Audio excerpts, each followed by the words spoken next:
یه روز پیرمرد دانا یه مردی رو دید که خیلی گرفته و ناراحت بود. ازش پرسید چی شده؟ مرد گفت تو راه که می اومدم یکی از آشناها رو دیدم، بهش سلام کردم ولی محل نذاشت، حتی یه نگاه هم نکرد و با بی‌اعتنایی رد شد.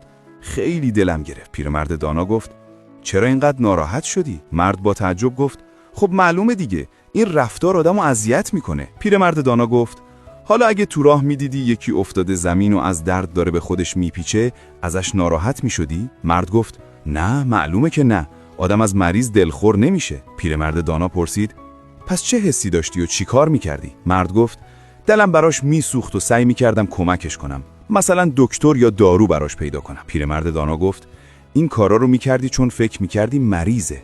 حالا به نظرت کسی که رفتار بد داره مریض روح و روان نیست؟ پس از کسی دلخور نشو و کینه به دل نگیر. بدون هر وقت کسی بد رفتاری میکنه همون لحظه حال دلش خوب نیست. اگه خوشت اومد بنویس موافقم. یادت نره لایک کنی و کانالو دنبال کنی.